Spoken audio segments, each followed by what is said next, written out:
Buenas tardes, una nueva edición de Canal del Sistema. Entre los comentarios se encontrarán el enlace al programa Sin Censura, subir a plataformas alternativas, el grado Sistema 762, Los pedos de la vaca. Los textos se encontrarán en reconquistatv.blogspot.com y una vez allí contenidos programas. En agosto leyeron los textos 3.497 personas. Octavo mes entre 39 desde que se publica, no está mal. Todos los videos se suben de YouTube, se suben automáticamente a Odysee y en los comentarios está el enlace. También los encontrarán en el blog el link videos. Todos los videos se suben también al canal de Telegram, el Gran Sistema TV.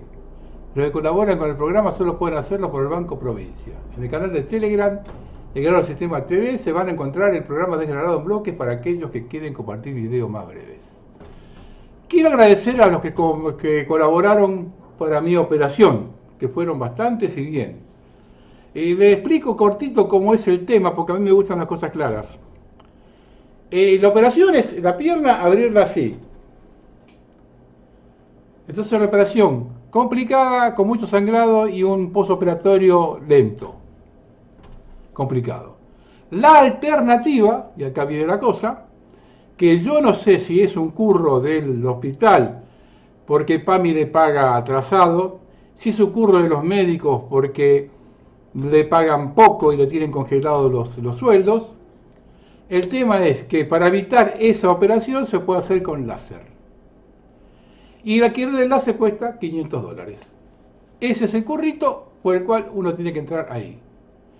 Gracias a Dios, ya junté bastante, casi gran parte de la plata que me piden, ya está más o menos juntada, y agradezco. Viene un aporte muy importante de Europa y con eso más o menos hemos completado. Muchas gracias a todos. Empezamos. Si alguien del gobierno festejó el miércoles la votación en diputados, demuestra que la ignorancia está en los más altos niveles. Los panqueques radicales que votaron contra su propio proyecto y los que se abstuvieron por orden de los gobernadores, a sabienda que este gobierno no cumple las promesas, sin proponérselo le han hecho un gran favor a nuestro país. Han dejado en evidencia a este gobierno absurdo que está festejando el comienzo de su caída. De aquí no hay retorno. Estos émulos de Judas, sumados a los oficialistas que trataban de justificar lo injustificable, que le cagaban 10.000 pesos de aumento a un jubilado que gana 235.000. Justamente ellos que se triplicaron su sueldo desde diciembre, más falta de vergüenza imposible. Escuchar a Espert justificando su voto, haciendo una ensalada rusa, metiendo en la misma bolsa el memorándum con Irán, daba vergüenza ajena que esa gente sean nuestros representantes. Justo él quiere aparecer una carmelita descalza cuando hacía campaña en un vehículo provisto por los narcos. Además festejaron una derrota, 152-87, a 9 votos de conseguir los 2/3 para un juicio político. Si leen así la realidad, van a hacer muchos ruidos cuando caigan. Como dije antes, es el principio del fin. De aquí no se vuelve. Negar un aumento miserable a los jubilados y encima cagarlos a palos en una plaza es algo que marca a un político para siempre. Milei se estará riendo, pero lo hará como una hiena. Va a quedar en la historia como el que le pegó a los viejos por 2 mangos de aumento.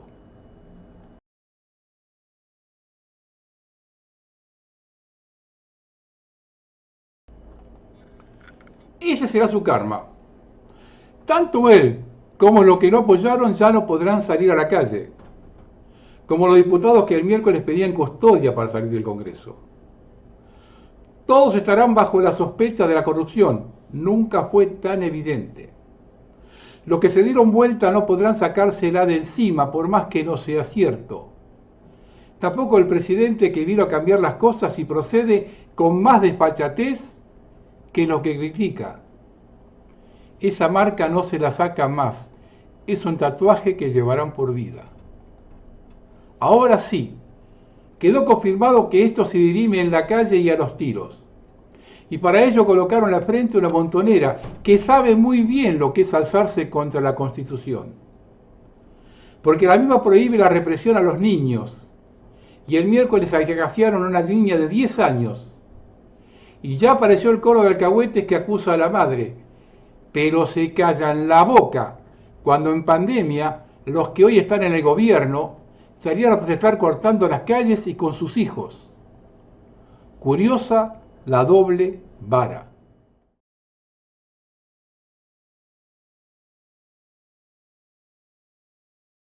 La señora quiere manifestarse, es madre soltera. No tiene que dejar a la hija un día que no hay clases. ¿Cuál es el problema? Yo soy una persona combativa y pertenezco a una generación combativa. Mi padre me llevaba a los actos políticos cuando tenía menos años que esa niña que gasearon. La diferencia es que en esa época no había una trastornada al servicio de los peregrinos. Habla de un protocolo antipiquete para liberar las calles. Primero, no era un piquete, sino un sector de la sociedad que usa su derecho a manifestarse cuando se lo quiere cagar violando la Constitución. Segundo, las calles las cortaron los cosacos del gobierno para que la gente no pueda manifestarse frente al Congreso. Patricia Bullrich quiso instalar que a la pobre nena de 10 años la gaseó una persona de naranja, apuntando directamente a quienes voluntariamente atienden a los heridos por los cosacos. Un golpe bajo que solo lo pueden dar los hijos de puta. Y le vendieron un falso video a los pseudos periodistas del régimen que salieron a acusar a las víctimas. Y se comieron una tremenda opereta. Y cuando esta se descubrió, no sabían cómo salir de ella y puteaban para todos lados pidiendo renuncias. Una opereta que salió directamente del jefe de la Policía Federal, avalada en televisión por la segunda de Patricia Bullrich. Y después aparece el vocero y la misma montonera negando lo innegable. Una operación de cuarta, como esta, no recuerdo en la historia argentina. En cualquier país medianamente serio tienen que renunciar todos. Pero Milei jamás va a reconocer un error, así que harán saltar al que menos ruido haga.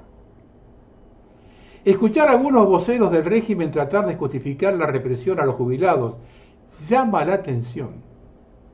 Uno supone que ante hechos de esta envergadura debería mantener cierta calma, esperando que se disipe el ambiente.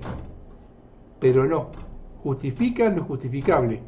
Por eso era gracioso verlos pedaleando en el aire cuando se descubre la opereta Bullrich. Pregunto, ¿no miden los riesgos?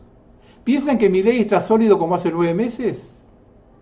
Si aprueba la ley de financiamiento de las universidades y la veta, la concentración va a ser multitudinaria.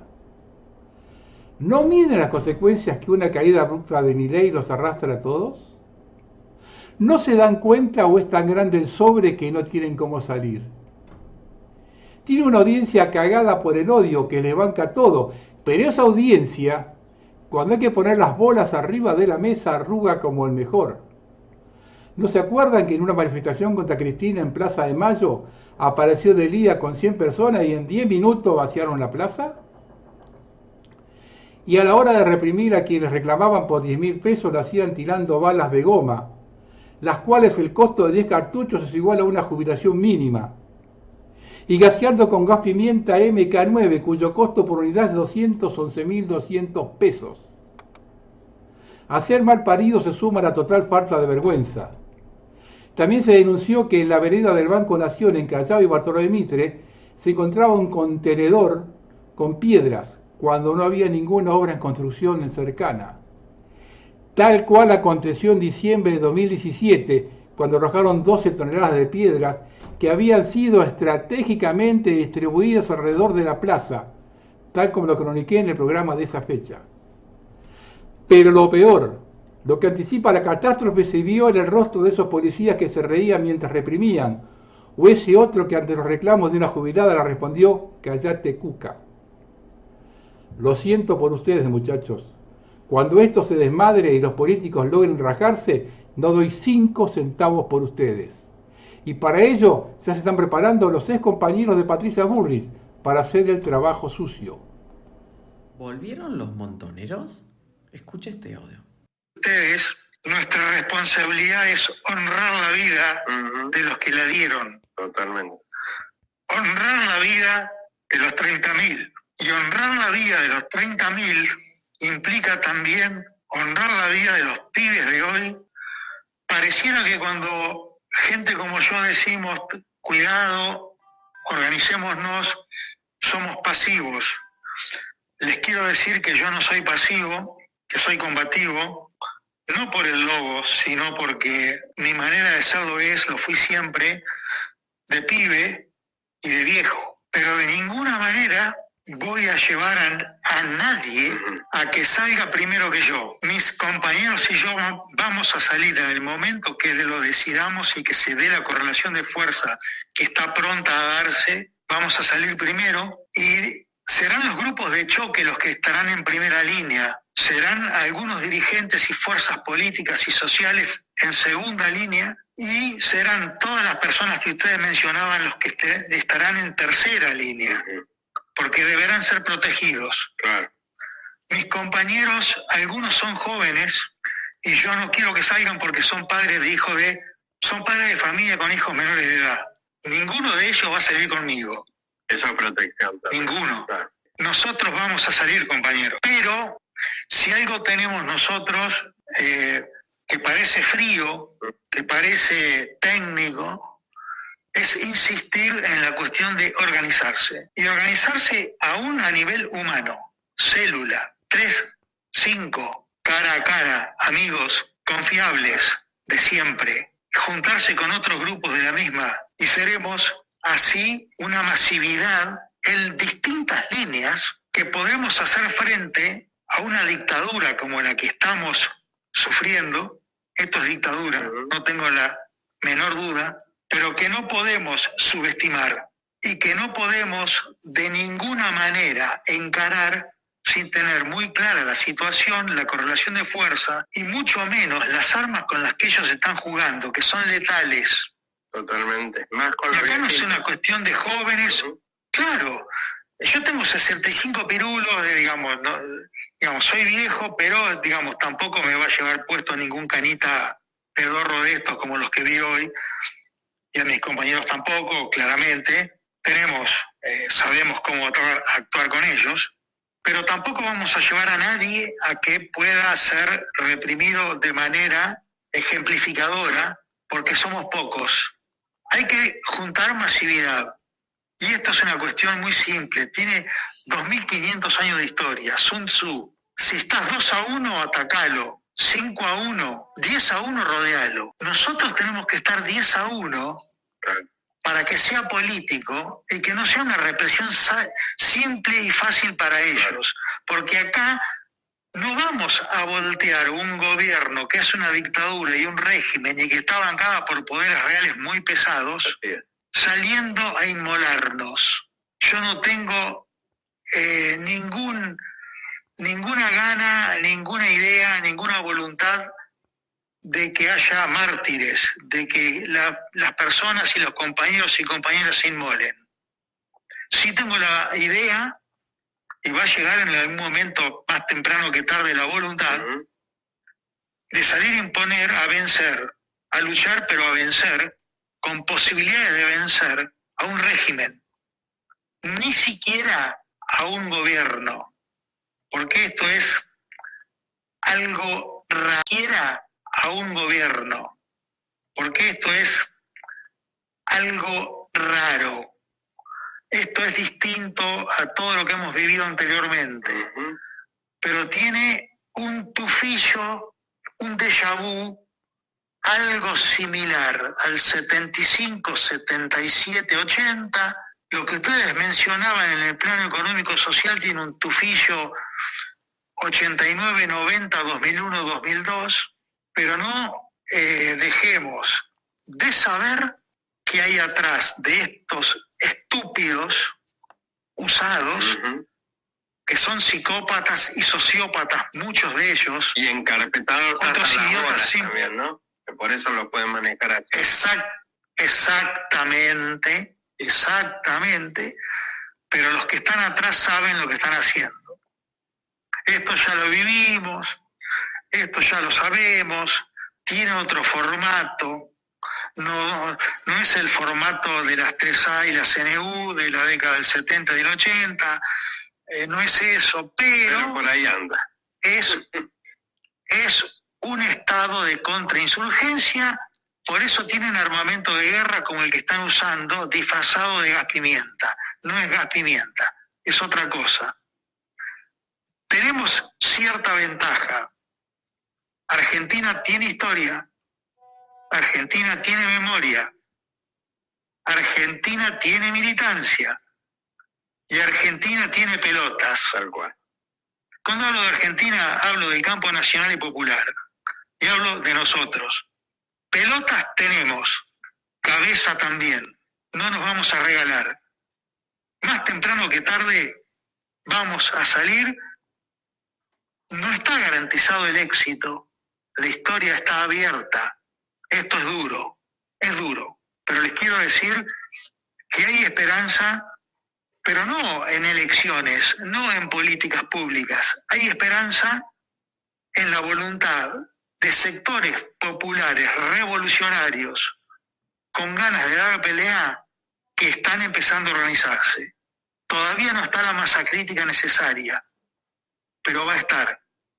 No tengan duda, compañeras y compañeros, va a estar. El éxito no está asegurado. La historia siempre está abierta.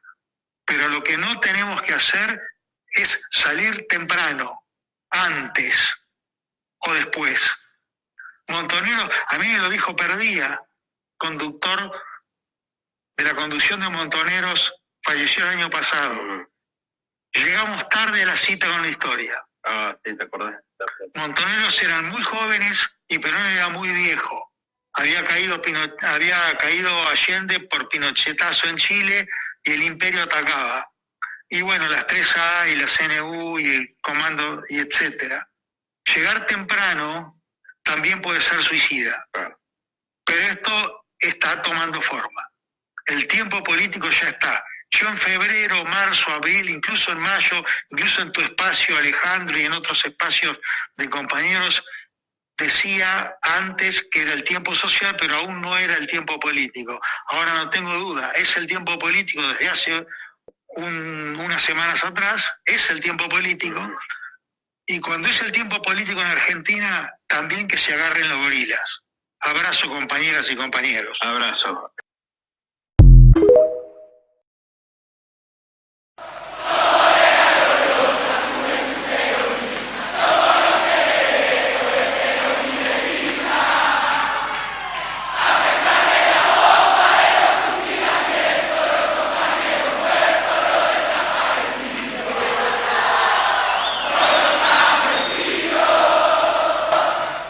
Es parte del plan de los peregrinos del mal muerto. Si reaparece el terrorismo, Milei y Villarroel están dando los motivos para su regreso. Ponen 4 bombas y hacen 2 boletas claves, en 4 meses la Argentina se balcaniza. Ese es el objetivo para que trabajan todos. Por eso no creo que prosperen las denuncias en la justicia. El grave error de cálculo de los liberales y sus periodistas afines es creer que esto se arregla pacíficamente, a lo sumo vía asamblea legislativa. Esto termina mal, muy mal, y se dirime en la calle. Y ahí se emparejan las cosas, porque los cosacos van a notar cómo nos dejan solos, como en el 2001. Para los desmemoriados, recordemos que los que fueron a cacerolear a Plaza de Mayo el 20 de diciembre a la mañana, lo desalojaron 200 activistas preparados para la guerra. Pusieron los 25 muertos, se acabó de la Rúa y le abrieron la puerta a los Kirchner. La mesa está servida. De tanto chocar con la misma piedra, vamos a volver al comienzo. Como dijo el general San Martín a Tomás Guido en el barco en el puerto de Buenos Aires, cuando regresó para luchar contra Brasil y se enteró del fusilamiento de Dorrego. Esto solo se va a arreglar el día que un bando termine con el otro.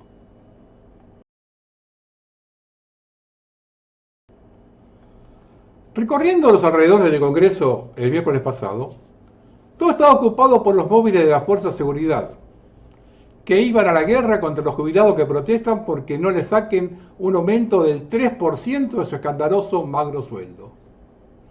¿Tomamos conciencia en la locura que entramos en nuestro país? Y acá se da una situación que también refleja la decadencia. Falta de pudor y corrupción en un gobierno que ganó las elecciones para eliminarla. Pago de coimas y nueva Banelco. Diputados radicales que presentaron el proyecto para subir las jubilaciones ahora votan a favor del veto de Milei. Van a votar en contra de su propio proyecto. ¿Van a salir a luz las coimas o aprietes que le dieron desde el gobierno? Pero hay un hecho que debemos tener en cuenta y analizarlo. Encuestas realizadas referentes al veto presidencial dijeron que un 60% está en contra del veto. Donde debemos fijar la vista es en el 40%. A mí me sorprendió semejante cantidad de gente que debe tener abuelos, porque son todos jóvenes, que todavía defiendan este gobierno. Es cada día más evidente la grieta generacional. Las nuevas generaciones, gracias a las políticas aplicadas en los últimos 40 años, han perdido referencia con el pasado de nuestro país. Hoy los jóvenes que quieren trabajar deben tener un monotributo. Por lo tanto, desconocen los beneficios de la relación de dependencia. Horas de trabajo, vacaciones, permisos especiales, aguinaldo, licencias por enfermedad. Todo eso no los moviliza. Tampoco pueden aspirar a la vivienda propia, porque es imposible. Más aún, ya es imposible pagar un alquiler. Está mucho más claro que se referencian con un candidato que cuando le habla de futuro, es ese futuro. Milei destruye el trabajo, coloca cada día más lejos determinadas aspiraciones patrimoniales con sueldos de hambre e informalidad. Y como este gobierno se maneja por las redes sociales, a quizá la generación más ignorante de la realidad, la manejan como una majada de ovejas.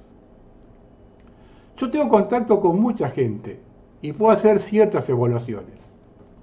En una sociedad falta de memoria, estas últimas dos generaciones a la falta de memoria se suman la falta de información con un desinterés característico. No les importa nada fuera de su pequeño mundo contenido en un celular infectado por las redes del régimen. Lo dije apenas subió Milei. Han creado primero el electorado y luego el candidato. Ese desinterés y la pérdida de derechos en esta sociedad liberal del siglo XXI les hace imposible comprender las luchas de los abuelos. Lo que en otras épocas era un incentivo y un ejemplo, hoy es indiferencia. En la semana escuchaba a una abuela por televisión responder cuando le preguntaban si iba a ir a la marcha del miércoles y no tenía miedo. El miedo que tengo es a morirme de hambre, no a luchar, porque todo lo que tengo lo conseguí luchando. Ahí está la diferencia, no la busquen por otro lado. Estamos ante la presencia de la pérdida de derechos y lo peor es que los nietos están viendo como sus abuelos siguen haciendo lo que hicieron cuando eran jóvenes. Cuando en las nuevas generaciones estén totalmente sometidas, posiblemente tomen conciencia que uno de los motivos es que dejaron solo a los viejos que les estaban marcando el camino a seguir.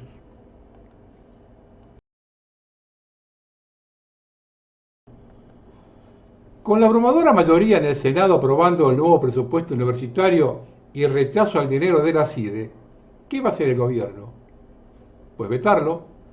Es lo más lógico, puesto que iría en concordancia con el tema jubilaciones. No se puede sentar un precedente discriminatorio. Solitos se metieron en el callejón. Si lo veta tiene 1 millón de personas en la calle y luego del escándalo con la represión del miércoles, ¿van a insistir con el protocolo? ¿O se lo tienen que meter en el culo y explicar por qué solo reprimen a los viejos? Para comenzar a trabajar en el veto universitario, Milei, en un gran alarde de tino, agasajará a los 87 héroes que le pusieron el freno a los degenerados fiscales que intentaron destruir el superávit fiscal que los argentinos con tanto esfuerzo logramos conseguir. Chan, chan. Es lo más desvergonzado que he escuchado en 40 años. Primero se gasta una fortuna para festejar que cagaron a los jubilados.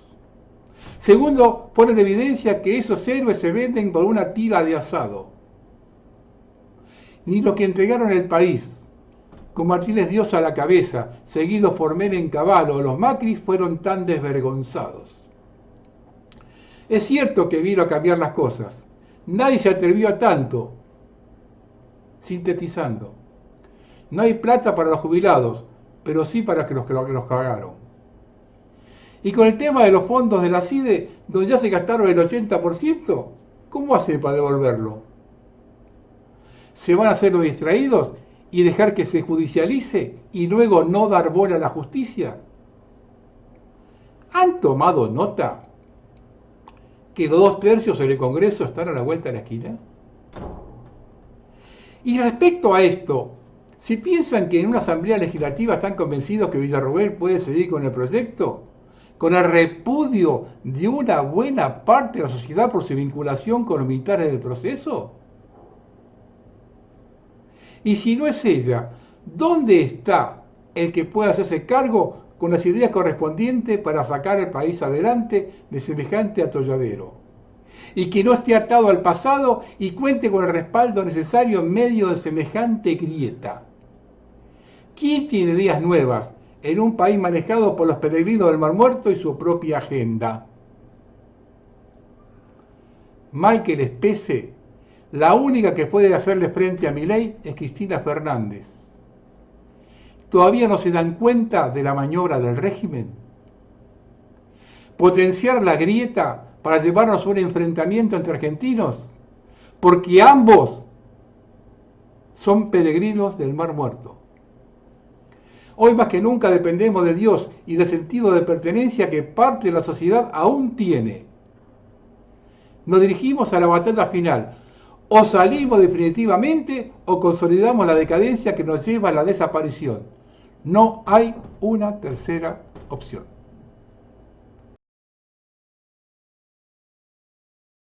La canasta básica para ser clase media o para no ser pobre en Cava es 1.500.000 pesos, sin alquiler. Hoy un sueldo promedio de un empleado calificado es menos de 1 millón. El resto de desempleo es alrededor de 600.000.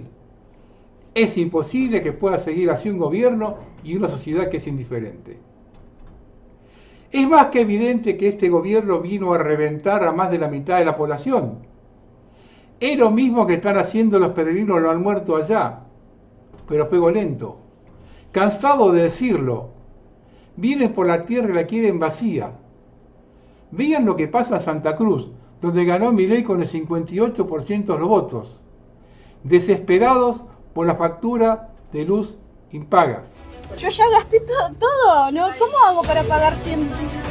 Tiene un sueldo mínimo, ¿cómo puede pagar 150.000 pesos? Es imposible. Yo, jubilada docente, el 16 de septiembre pagué una boleta de 60.000 pesos y ahora me vino, que vence el 19 de 220, 220.000 pesos. Y anterior pagamos una 60, ahora se vino 230. Una locura. 180.000. ¿De jubilado? Yo soy jubilado. Son fuertes con los más débiles, porque todos somos jubilados y están locos los tipos estos. No es una vergüenza. El 16 pagué 23.000 pesos. Ahora estoy pagando 77.000 pesos. Nunca me imaginaba todo esto. 75.000 pesos. Yo soy jubilada, que la luz tengo que pagar 160. El gas 75. Y así me tienen a las vueltas. Yo pagué 17 el mes pasado. Sí. Ahora en septiembre recibo una de 50.000 pesos. ¿De jubilado? Jubilado. ¿Cuánto tiene que pagar? Una de 73 y la otra de 820. 83.000. 83. 83.000 y soy jubilada. 62.000 creo. Aparte la que ya pagué, como jubilado. Un desastre esto. Yo tengo 86 años y tengo que estar parado ya hace bastante tiempo. Me llevó una boleta de 600. Ahora el gobernador de la provincia no ha hecho nada tampoco.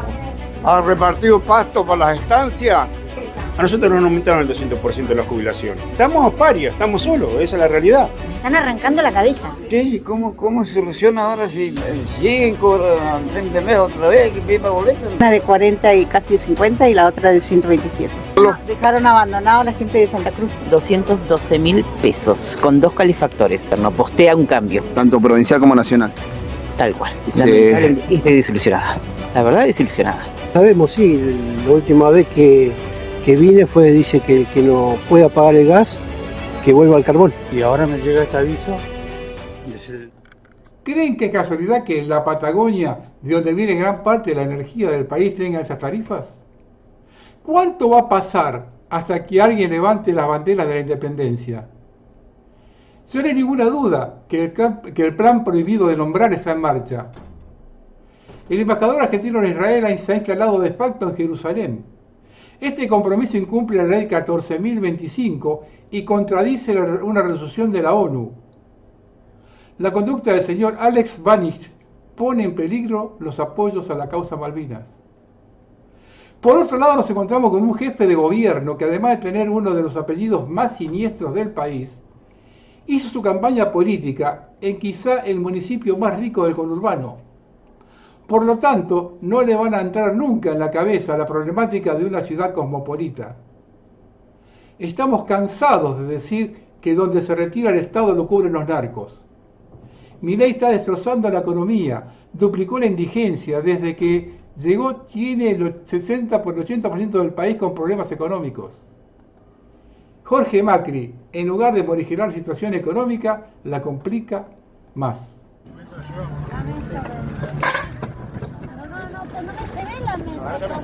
Señora, a ver, dame acá, a mí me salió plata, yo laburo todo, dame acá. Yo trabajo con esto en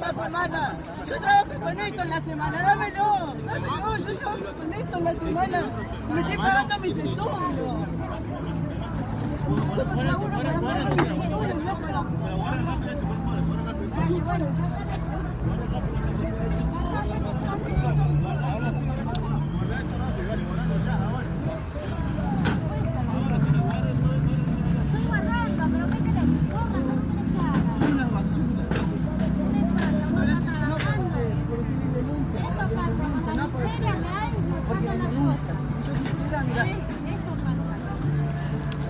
Roban, venden droga, cada fisura pasa por acá, jalopeándose. Y nosotros que venimos a laburar, a ganarnos el mango como corresponde, dignamente.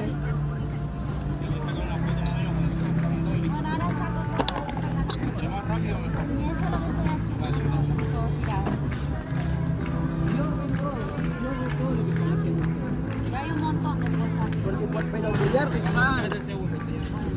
Estamos haciendo bastante útil. ¿Se entiende lo que estamos haciendo? ¿Se entiende que tenemos que sacar? No puedo venir a trabajar porque yo trabajo.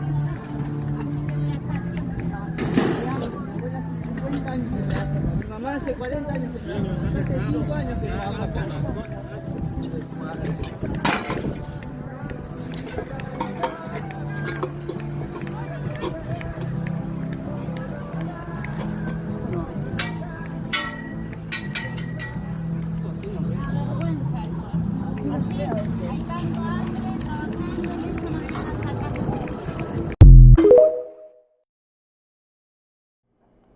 No va a faltar quien me diga que no podemos convertir la ciudad en cualquier cosa.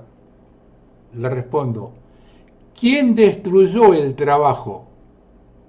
¿Qué está haciendo Macri en la Villa 1114, considerada el shopping del narcotráfico con la cantidad de cocinas? O allí no se mete porque estos muchachos no le va a sacar la mesa tan fácil.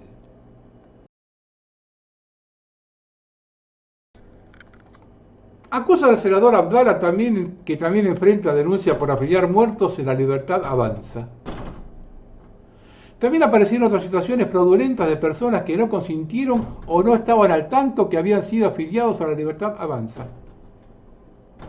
Bartolomé Abdala, del partido La Libertad Avanza, enfrenta una nueva denuncia en medio de su polémico accionar político.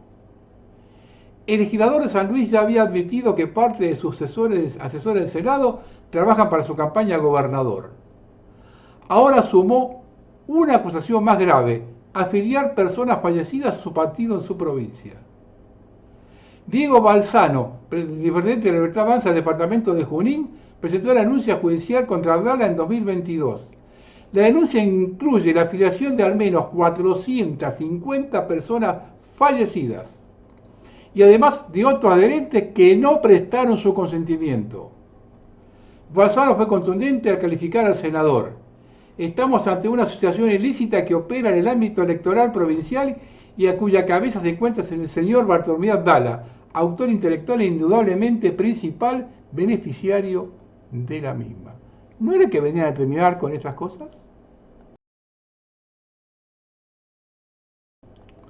Alguna tabla de quincho. Recuerden que los textos están las fuentes, ¿no? El detenido por atentar contra el presidente de la sociedad rural se llama Alberto Soria. Trabaja en RIMAX. Es un fanático libertario, antifeminista de extrema derecha. Desde que se supo que es libertario, la noticia desapareció de los medios. ¿A quién le responde Soria? El diputado argentino por el PRO, cuyo presidente Mauricio Macri, Fernando Iglesias, mantuvo este viernes una reunión con la embajadora del Reino Unido en Argentina, Christy Hayes. El encuentro se dio en el marco de una solicitud del gobierno argentino para ser socio global de la OTAN. Iglesias ya se puede esperar más cosas de lo que está haciendo. Con la nuestra. Con un DNU, la ministra de Seguridad, Patricia Burri, creó un comando con fuerza del Estado para seguridad de empresas privadas con fondos públicos. Dice no tener plata para los jubilados mientras hacen sus negocios con fondos públicos. Vean el contratito.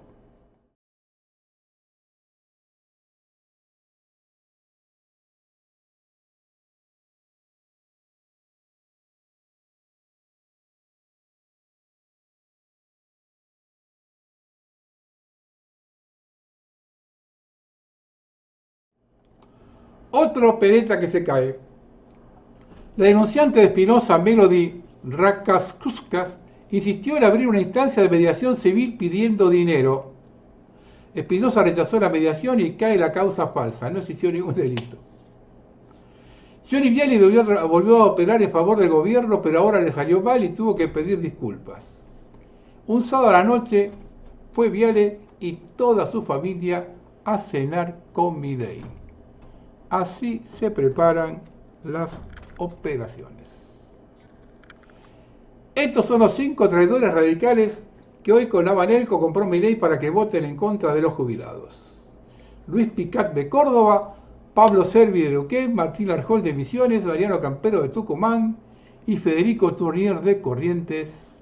Tengamos memoria.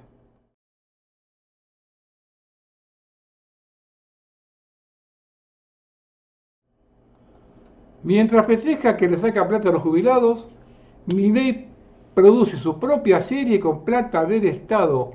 Con un DNU, Javier Milei decretó que Santiago Oria produzca la serie con dinero público, con la nuestra.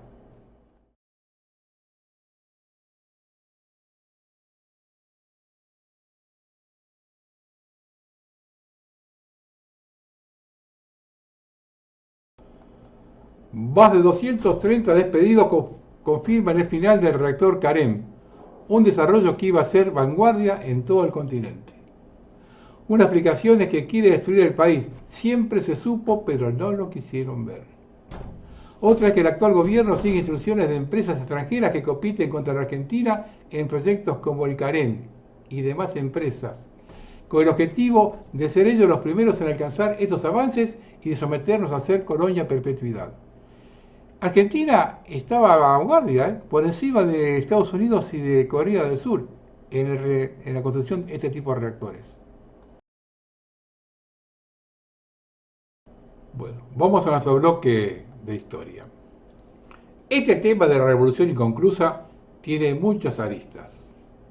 Esto lo iba a editar en un programa de historia, pero a la gente no le interesa, por eso lo paso por aquí. El 5 de febrero de 1955, en una colina de Jerusalén, el gobierno israelí inauguró un bosque que llevó por nombre Presidente Perón. Esta foto genera de inmediato varios interrogantes. ¿Cómo?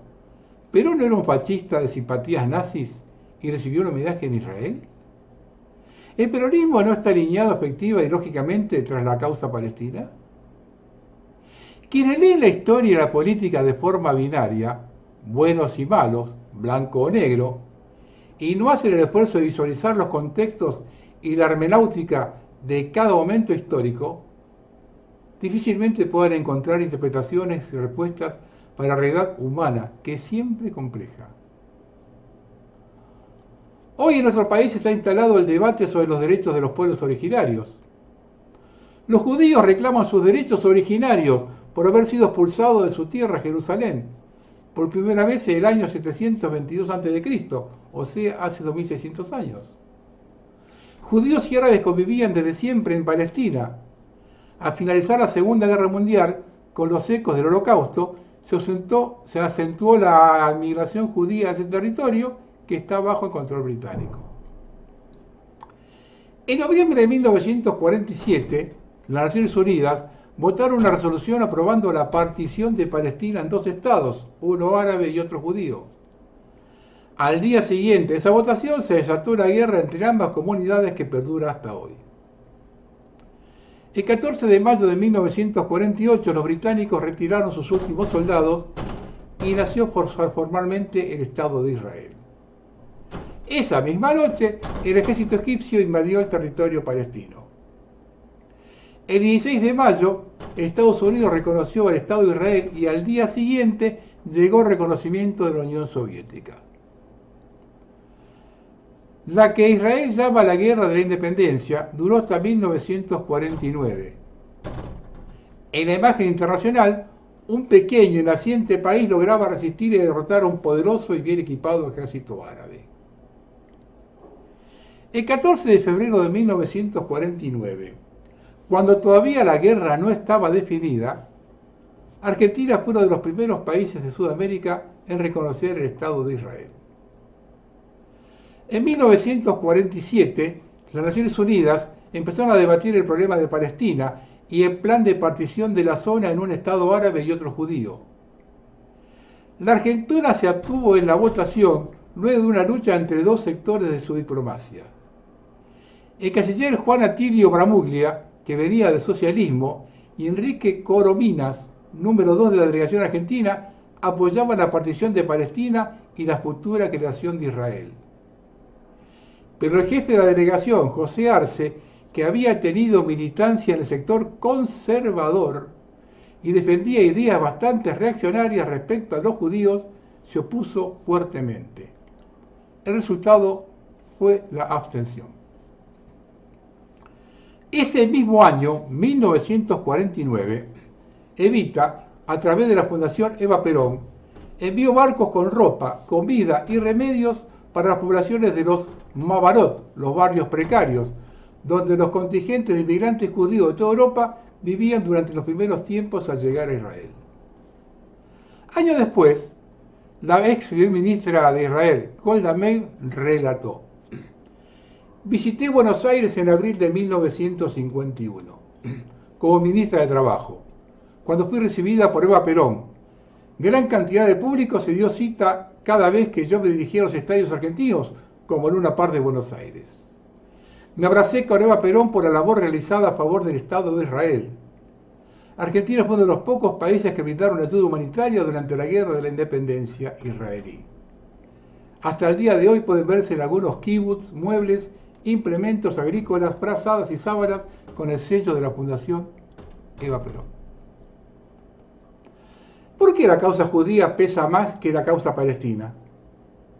Dentro del movimiento justicialista hubo una corriente de simpatía hacia la lucha judía en contra del mandato británico, hacia los sobrevivientes del Holocausto y a la epopeya de establecer un nuevo Estado en el Oriente Medio. Esta simpatía provenía sobre todo de gente de extracción socialista que se unió al justicialismo, como el caso del canciller Bramuglia, y de importantes líderes sindicales que pertenecieron a la comunidad judía, como Ángel Perelman de la Unión Obrera Metalúrgica, Rafael Kogan, de la Unión Ferroviaria, Abrams Kislavin y David Diskin, del Sindicato de Empleados de Comercio. Recién terminada la guerra, estaban frescas las imágenes de los campos de concentración nazis. Los débiles, los perseguidos de la tierra, no eran los árabes musulmanes, sino las poblaciones de religión judía de toda Europa. Y había un ingrediente más que jugaba en contra de la imagen de los árabes. Por esa lógica de que el enemigo de mi enemigo es mi amigo, hubo árabes que tuvieron simpatía y colaboración con los nazis, como el caso del gran mufti de Jerusalén, Amir al-Husani, quien se entrevistó con Hitler en 1941 y se estableció en Alemania colaborando con los nazis durante la guerra. Queda claro que la causa palestina en 1947 no tenía las mismas características que tuvo años después, cuando la situación se invirtió y el ejército poderoso y de ocupación pasó a ser el de Israel.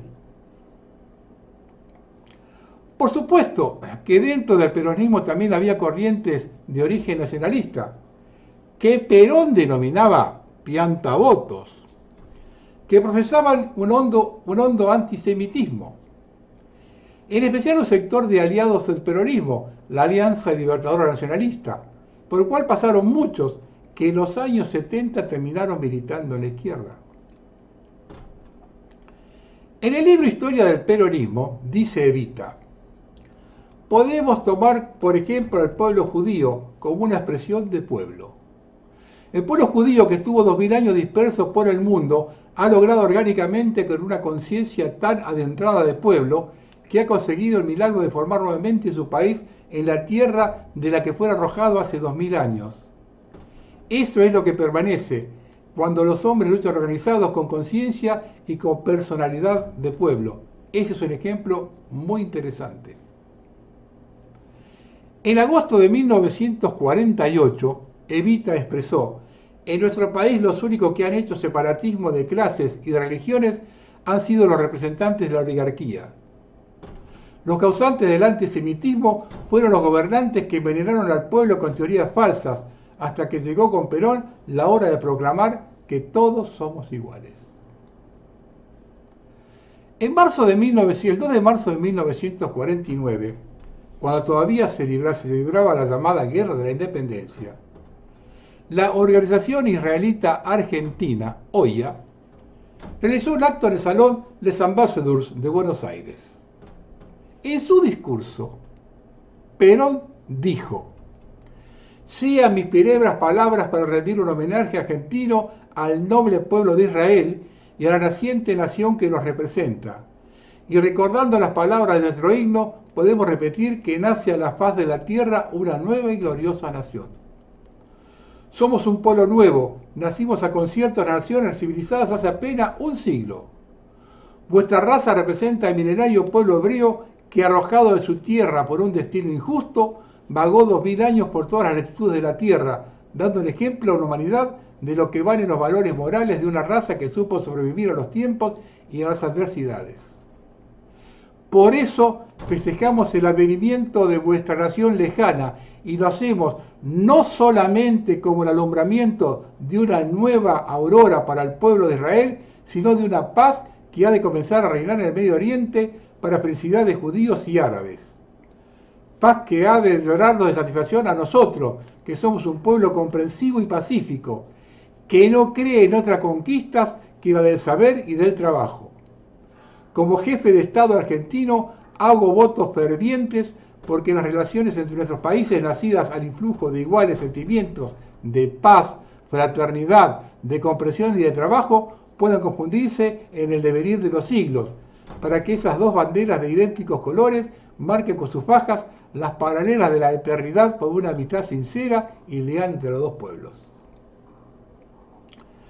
Pero se refería a la bandera de Israel, que es similar a la nuestra, dos franjas azules y blancas, al medio con la estrella de David.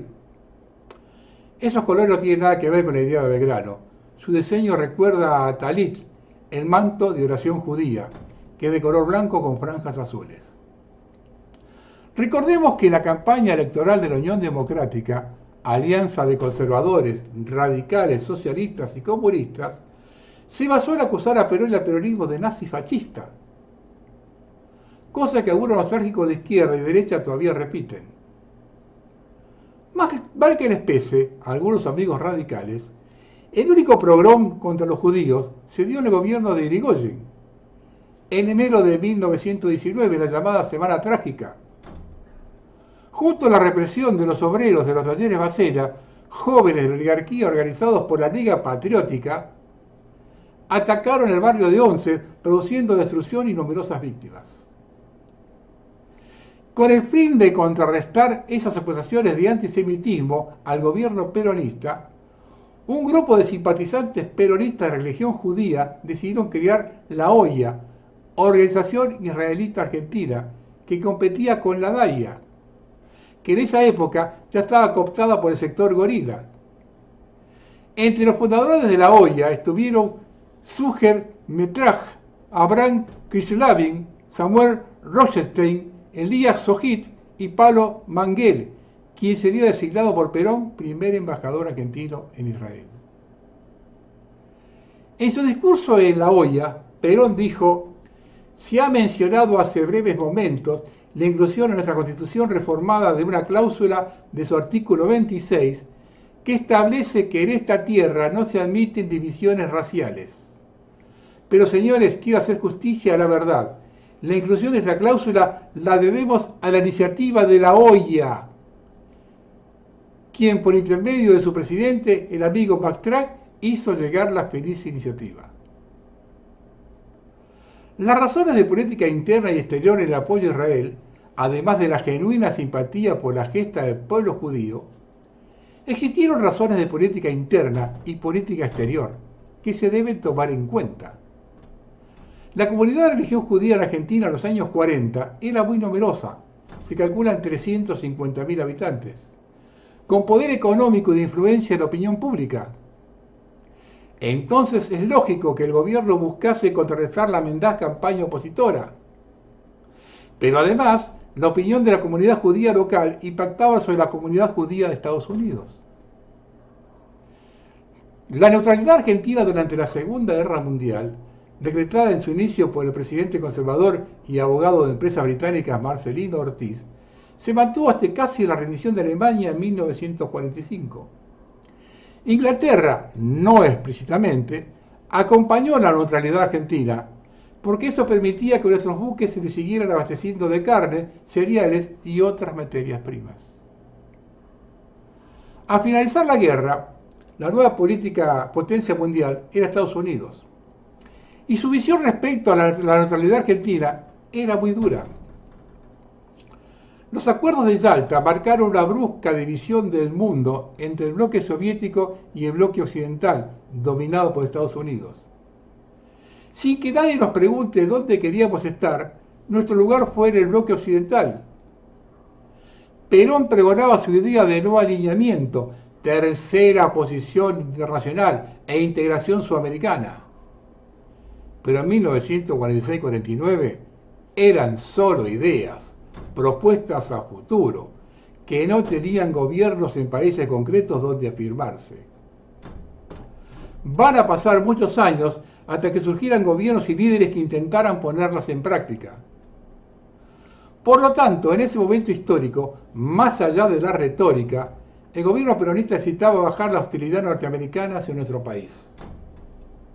El lobby de la comunidad judía en Nueva York era importante. Por lo tanto, las buenas relaciones con el naciente Estado de Israel podían influir en favor del cambio de actitud del gobierno norteamericano. Como comenté al inicio, la historia no puede leerse de forma binaria, como un cuento para niños de buenos y malos, blanco o negro. Los procesos políticos sociales son siempre multicausales, y además deben ser analizados en el espacio y tiempo que se produjeron. Esta nota comenzó por un pequeño recorte que encontré en el diario Clarín en enero de 1955, que resultó ser muy llamativa. Consulté al profesor de la Universidad de Tel Aviv, Raanan Rein, uno de los mejores historiadores actuales del peronismo, quien consiguió y me envió el video del acto de inauguración del Bosque Presidente Perón. Su nombre fue reemplazado después por Bosque República Argentina. Hasta aquí la nota.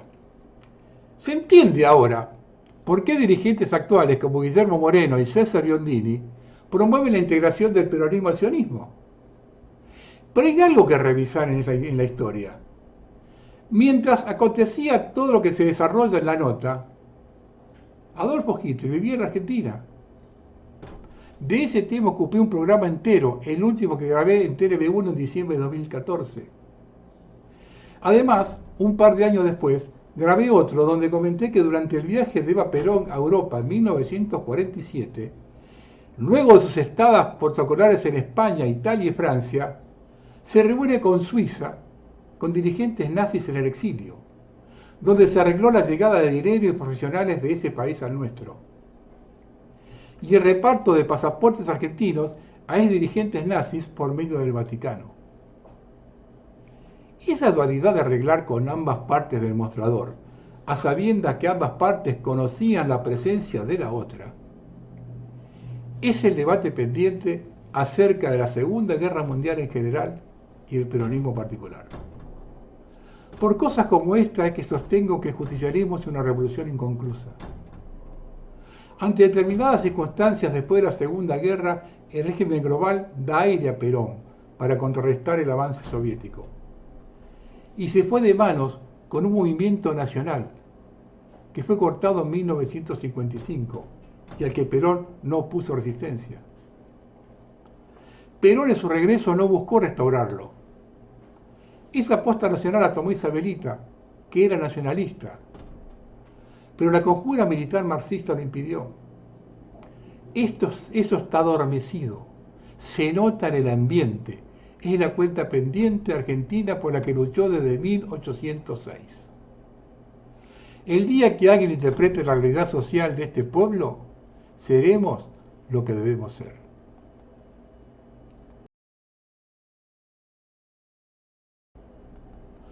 Vean el video de estos Chemtrail sobre Moscú. И вот вторая параллельно этому же курсу летит ракета, еще одна. Походу, эту ракету опять запускают.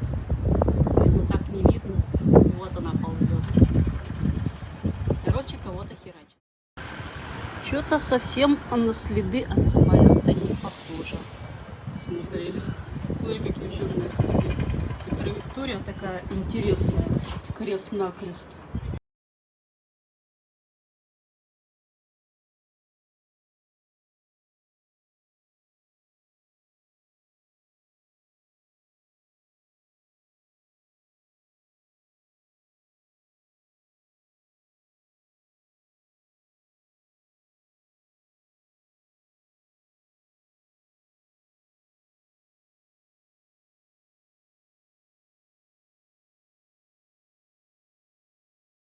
Ahora escuchen lo que le dicen a la gente. Sobre Moscú se está esparciendo la cepa más poderosa de la ponzoña que nos matará a todos, informan fuentes esquizofrénicas fiables. En realidad, cuando un avión está en el cielo, emite gases de escape al aire. Están calientes, por lo que se transforman en vapor de salida. Así que calma a tus abuelas y quítale los sombreros de papel de aluminio. ¿Se dan cuenta que en todas partes es igual?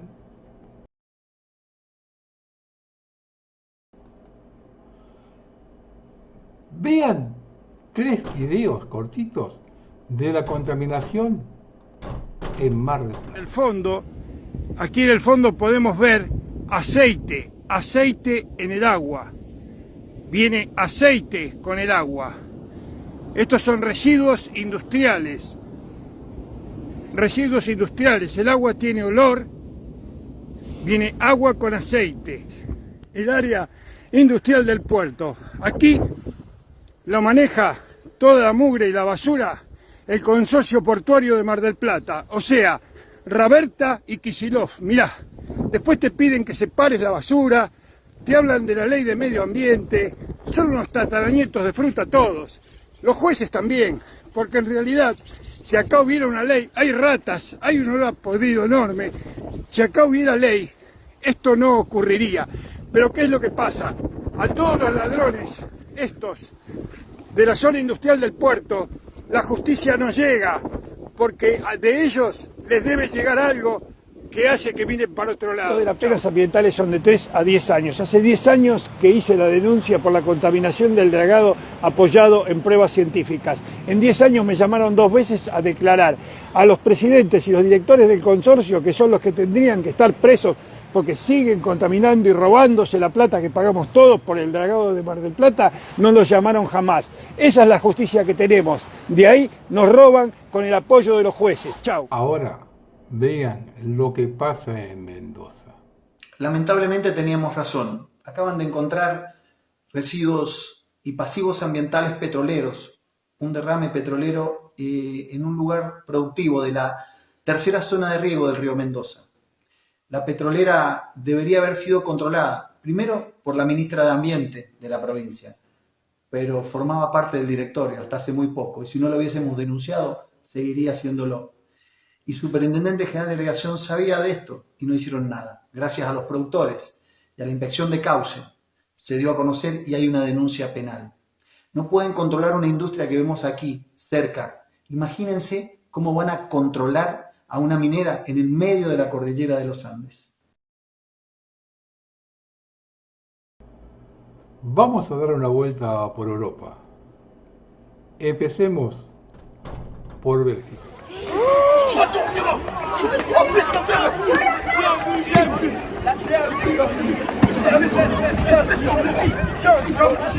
Vamos a caminar por Irlanda.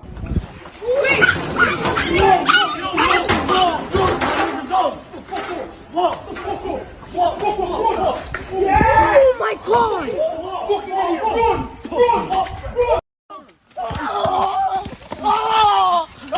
Hold on, make it sorry. I'm dead. I'm sorry. Say sorry. Say sorry. I'm sorry. Say sorry. Knock the car aside. Knock the car aside. Say knock the car aside.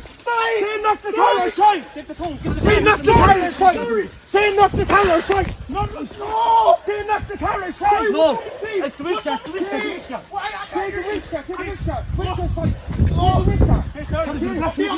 No podemos dejar de visitar Polonia.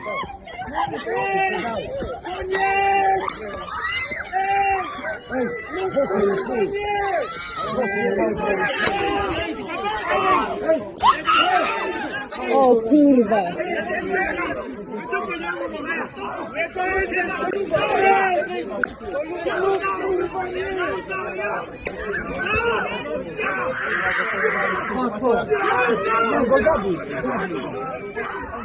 Según la policía, los inmigrantes lo apuñalaron con una botella rota y luego lo patearon mientras sangraba. Una muerte confirmada, 2 personas en estado crítico en el hospital. Hungría comenzará a fletar autobuses para enviar inmigrantes desde la frontera húngara hacia Bruselas.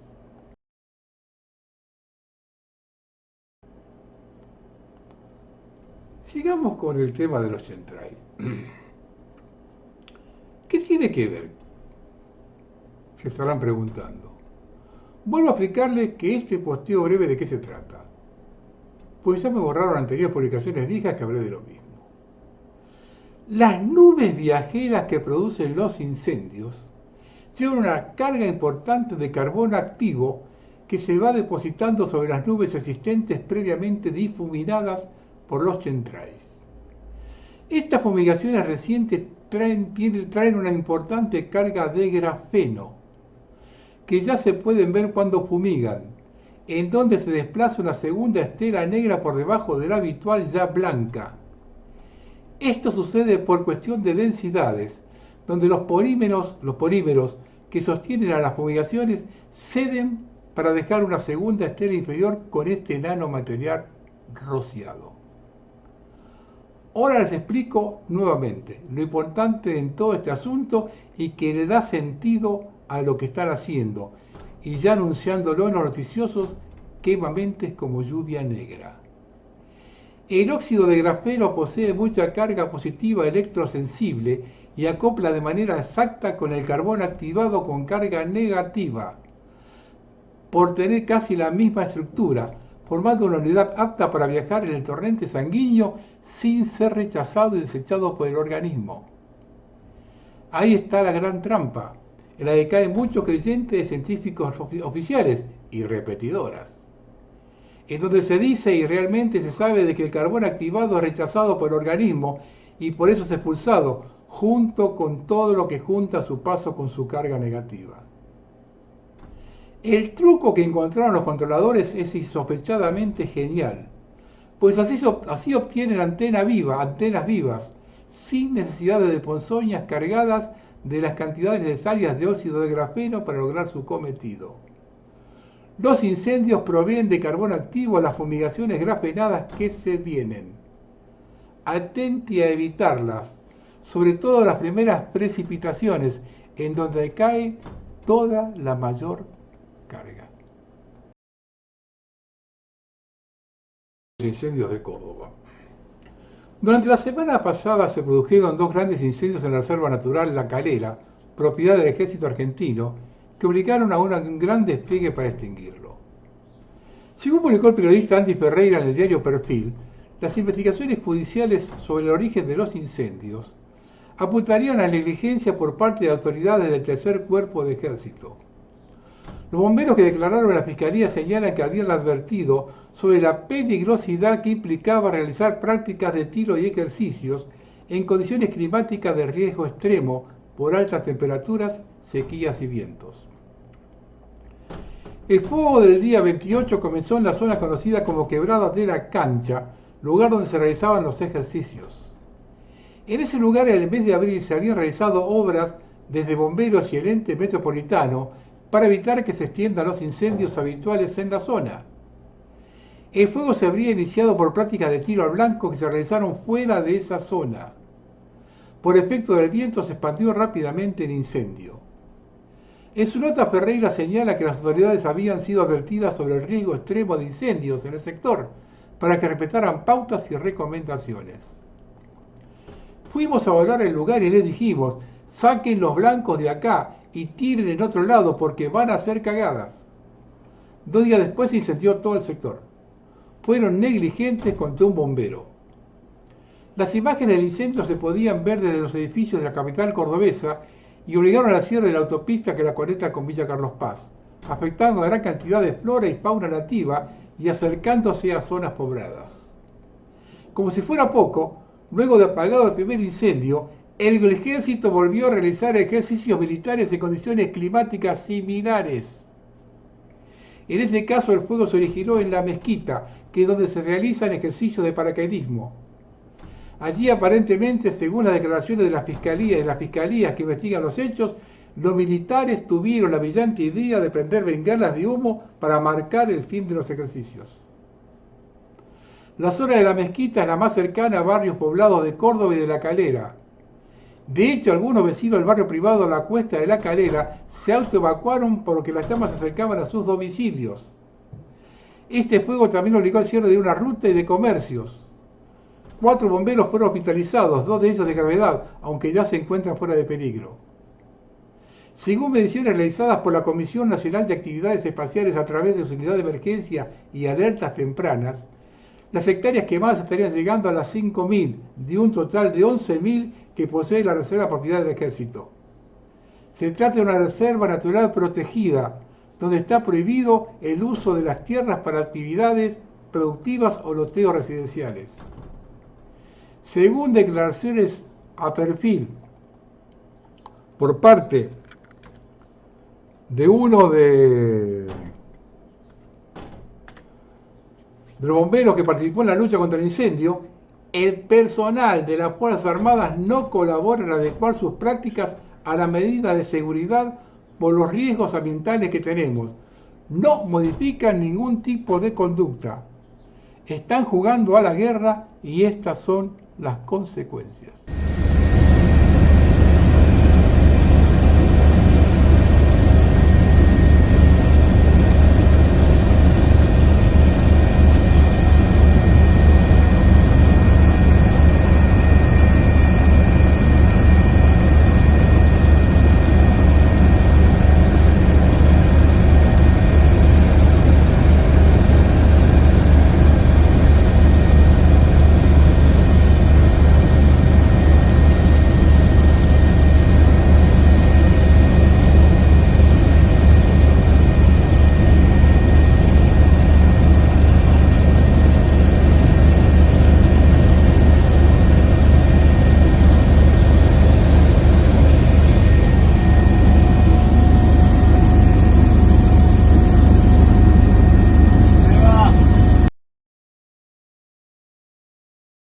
ahora que saltó el tema este de la trata, vamos a ver los túneles de la trata.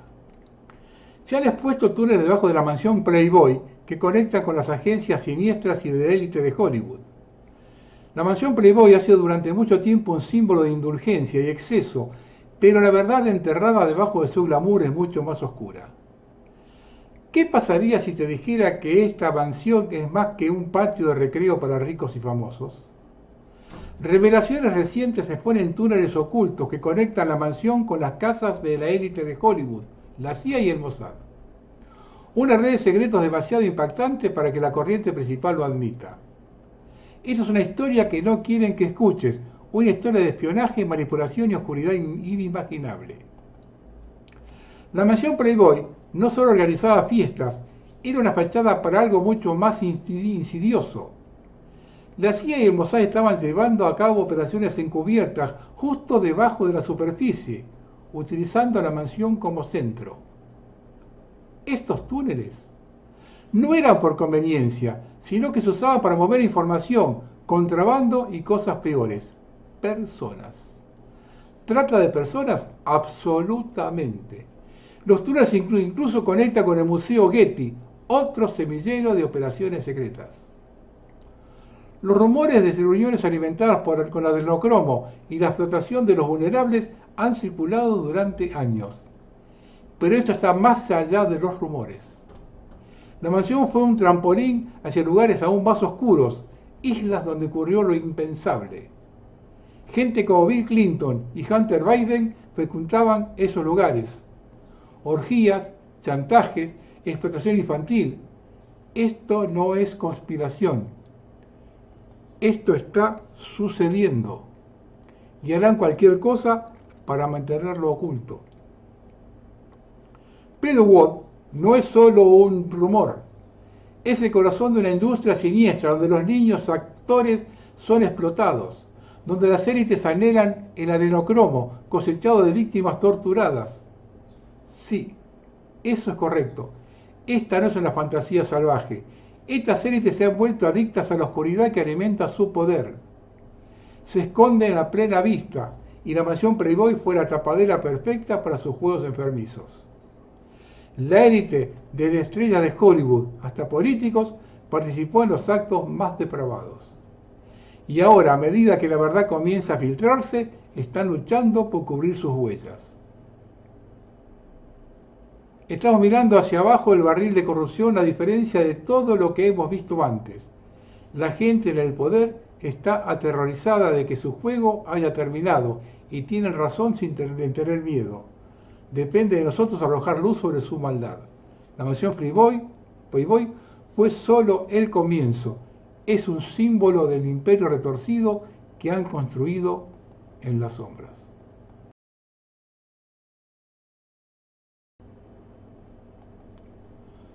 Regina Dugan es directora de DARPA, que dirigió el Laboratorio de Tecnología y Proyectos Avanzados en Google y ahora ocupa un puesto similar en Meta, en Facebook. Quiere que la gente se trague los microchips de identificación. Ella explica cómo funciona el dispositivo cuando está dentro del cuerpo de una persona. Un chip con un interruptor está incrustado en una pastilla normal. Cuando una persona lo ingiere, los ácidos de su estómago actúan como un electrolito que comienza a alimentar el chip. Se enciende y apaga, generando una señal de ESG de 18 bits en el cuerpo humano para que se autentique por completo. La entrevista fue grabada en 2012. ¿Cuántas píldoras creen que la gente se ha tragado ahora? Una mujer que fue directora de la Oficina de Defensa del país más importante de la Tierra trabaja en una red social como Facebook.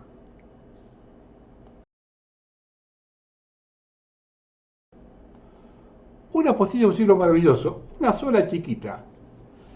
Conozcan al subdirector del Departamento de Eliminación de Desechos y Armas Nucleares de la actual administración norteamericana. Véanlo con atención a este señor.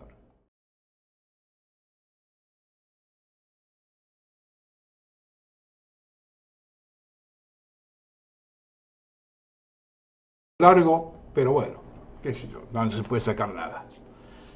El hambre de los jubilados no tiene perdón. No es verdad que darle 15.000 pesos extras haría quebrar el sistema provisional o el déficit tan armado por el Führer Milei. Si no se recupera lo robado por la mafia kirchneristas y macristas, estaríamos recuperando un PBI.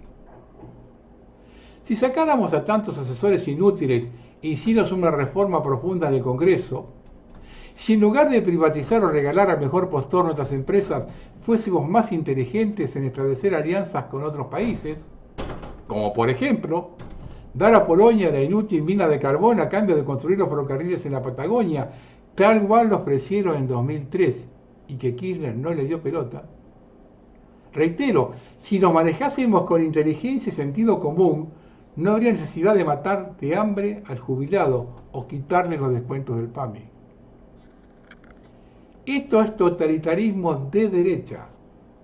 Es barbarie. Es no querer tampoco la educación libre y gratuita, dando una limosna a los docentes. El país crece con educación y una clase media fuerte. Los trabajadores de delivery alertan que los pedidos cayeron un 40%. Tenemos que estar 12 horas en la calle para llegar a fin de mes. La miseria trae miseria, aunque se logre el déficit cero. Ese déficit cero es una guía de granizo. A ver si entienden, cuando sostengo que primero crearon los votantes y luego el candidato. Para ahogar por adelantado cualquier revuelta, no hay que hacerlo de forma violenta. Los métodos como los de Hitler están superados. Basta con crear un acondicionamiento colectivo tan poderoso que la idea misma de revuelta ni siquiera vendrá a la mente de los hombres. Lo ideal sería formatear a los individuos desde el nacimiento, limitando sus habilidades biológicas innatas. En segundo lugar, se perseguiría al acondicionamiento, reduciendo drásticamente la educación, para volverla a una forma de inserción profesional. Un individuo inculto tiene un horizonte de pensamiento limitado, y cuanto más limita su pensamiento a preocupaciones mediocres, menos poder tiene de rebelarse. Es preciso hacer que el acceso al conocimiento se vuelva cada vez más difícil y elitista, que la brecha se extienda entre el pueblo y la ciencia, y que la información destinada al público en general sea anestesiada por todo contenido subversivo, y especialmente sin filosofía. El mayor problema de la Argentina de hoy es que no hay un recambio dirigencial. La derecha quema todas sus naves con la caída. Por eso, los que dicen ser peronistas se están preparando. El problema es que todos, absolutamente todos, los que pican como alternativa son peregrinos del Mar Muerto o masones. La Argentina está atravesando un proceso de lespinización. No solo ha preparado el terreno para el saqueo de los recursos naturales mediante la ley Bases, sino que además han puesto en marcha un protocolo, palabra muy usada por ellos, para amedrentar la población. Esto que señalo es lo que vienen ejerciendo los peregrinos desde fines de los 40 en La Espina. Primero fueron los hombres mayores, luego a las mujeres, y ahora también lo hacen con los niños. Este modus operandi fue aplicado también en la guerra de la Triple Alianza desde donde la Argentina de Mitre fue cómplice y parte del genocidio y saqueo al pueblo hermano del Paraguay. Hoy, Patricia Bullrich, que siempre respondió a embajadas extranjeras, está llevando a cabo ese trabajo. Y digamos que le encanta hacerlo, como lo viene haciendo desde su juventud montonera. Fuimos avisados y no escuchamos. Hoy es tarde. Quedará la buena de Dios saber si el pueblo está dispuesto a pelear como hacen los blespinos, o hicieron los paraguayos, o a hincarse de rodillas frente a los peregrinos del Mar Muerto. O terminamos como profetizaron Parrevichir y Don Orione, en una tremenda revoluta donde el pueblo toma el poder, o el régimen da otra vuelta de tuerca y nos engaña una vez más, y esta vez para siempre. Buenas tardes.